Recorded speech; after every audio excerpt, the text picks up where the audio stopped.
no scrutiny of the alleged references to Muhammad in the Bible as a prophet. They absolutely have no relation to the prophet of Muhammad, nor prophesy his coming. Muhammad is not mentioned in the Old Testament. Muhammad is not mentioned anywhere from Genesis to Revelation. Muhammad is God's true messenger. That's a joke.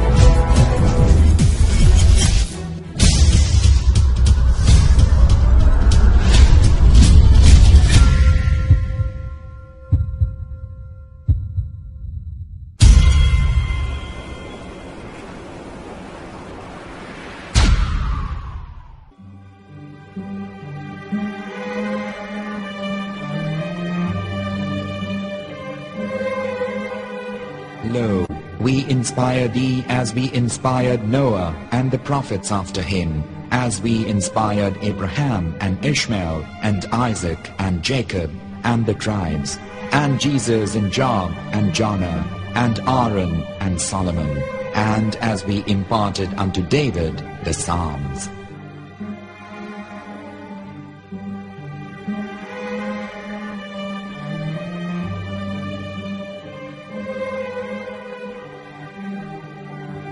The verse we've just heard is from chapter 4 of the Quran.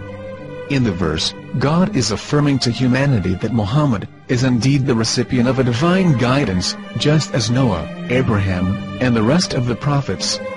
However, some Christians and Jews today don't believe that Muhammad was a prophet and the covenant that God made with Abraham. And since the Quran is not their book of authority, in this video I'm going to show you that the book you're holding in your hands contains the name off the seal of prophethood, the Prophet Muhammad.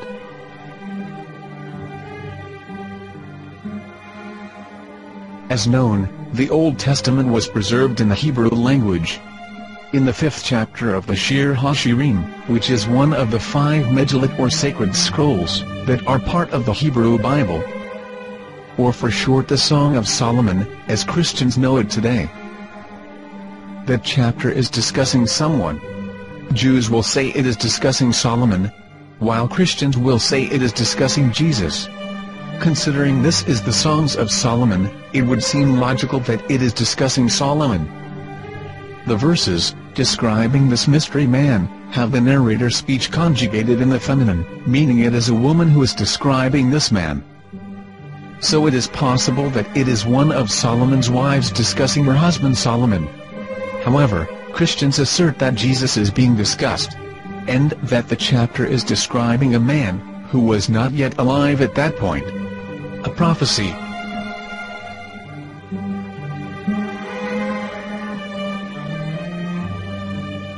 In reading the English translation of Song of Songs 5:16, it finishes the description by saying, "He is altogether lovely," but what most people don't know is that the name of that man was given in the original Megillat. Here is verse 16, and how it is written in ancient Hebrew, before introducing the vowels, in the 8th century. From the Hebrew Bible, on scripturetext.com. Here is the word in question. This word is made of 4 letters. Mem, Het, Mem, Dalet. Now when reading the word as it is written in its original form, with no vowels, it can be read as Muhammad, which is the name of the Muslim prophet, or as Mamad with no A after the H. According to Ben Yehuda's Hebrew-English dictionary, it is correctly pronounced as Muhammad, not Mamad. So how we're going to know for sure if it's pronounced as Muhammad, the Muslim prophet, or as Mamad, a random Hebrew word? The only way is to give the verse to a rabbi, and say to him, "Please read." Here is the Song of Songs 5:16, and how it is read by a rabbi from a Hebrew Jewish site. Please notice, the im in Hebrew is a plural of respect. Hiko mantakim vechullo Mahamadim ze dodi vezer'i benot Yerushalayim. Hiko mantakim וכולו מחמד, מחמד, מחמד, מחמד, מחמד, מחמדים. זה דודי וזרעי בנות ירושלים.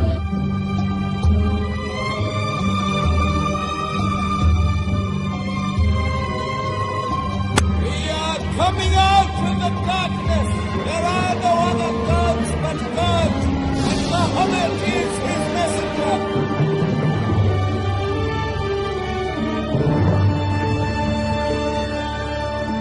Let the world hear. חיכו ממתקים וכולו מחמדים.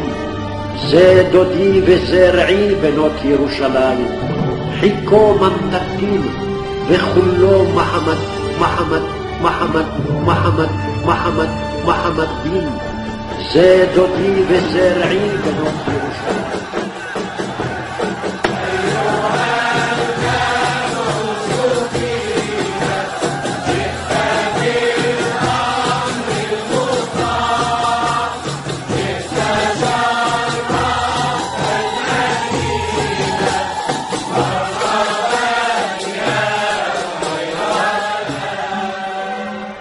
Here is the famous SDL translation tool, which includes a professional human translation, as well as an online translation.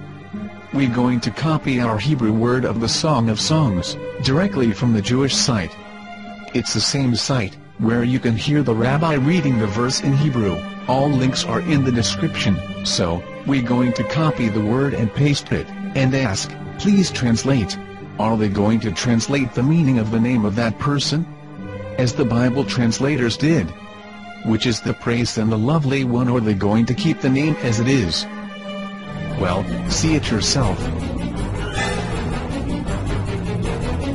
Here is the World Lingo Translator. The result is the same. It's Muhammad. You have no right. You have no right to translate names of people. Anybody. Your name should be written Mr. Black is Mr. Black, though he's white. You have no right to translate names of people. But they have been doing that. Muhammad ibn, they translated as altogether lovely. But the word Muhammad in the Hebrew language, the word Muhammad in the Hebrew language.